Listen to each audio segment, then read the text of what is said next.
nationwide. Sa Nueva Ecija naman kasama ang Nueva Ecija sa unang batch na tumanggap ng bagong Pilipinas Mobile Clinics. Makibalita tayo sa detalye mula 105.3 Radyo Nating Gimba kay Army Caranza. Miss Army. Yes, good morning Miss Cheska at sa lahat ng ating listeners nationwide. Kasama ang lalawigan ng Nueva Ecija sa unang batch ng tumanggap ng bagong Pilipinas Mobile Clinics mula sa Department of Health o DOH na hango sa Lab for All program ni First Lady Liza Marcos. Ginanap ang turnover ceremony nito at ng 6 pang mobile care primary facilities sa Central Luzon nito lamang nakaraang linggo sa provincial capital ng Pampanga.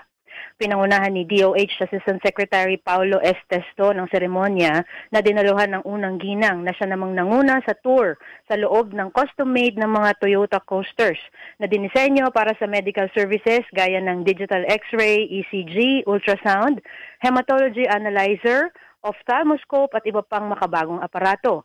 Nagsagawa din ng training at orientation sa mga provincial healthcare officers para sa operasyon ng mga pasilidad. Ayon sa First Lady, ang unang batch na inilarga sa Region 3 ay kasama sa 83 mobile clinics na procured ng gobyerno at nakatakdang i-deploy sa mga lalawigan sa Pilipinas ngayong Hulyo bago ang State of the Nation address ni Pangulong Bongbong Marcos.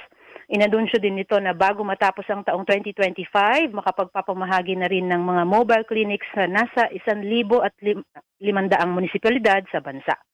Kasama ni Nueva Ecija Governor Aurelio Umali na lumagda sa Deed of Donation ang mga gobernador sa lalawigan ng Bataan, Pampanga, Zambales, Bulacan, Tarlac at Aurora para sa turnover ng mga coasters. Ayon sa provincial government, 2 na ang magagamit na mobile clinics sa mga medical missions sa probinsya, kaya mas marami na ang masiserbisyuhan. Ayon naman sa DOH, malaki ang magiging papel ng mobile clinics sa pagpapalawig ng access sa serbisyong medikal ng mga Pilipino, lalo na sa mga nasa remote areas. Mapapalakas din ito ang local health programs ng mga LGUs.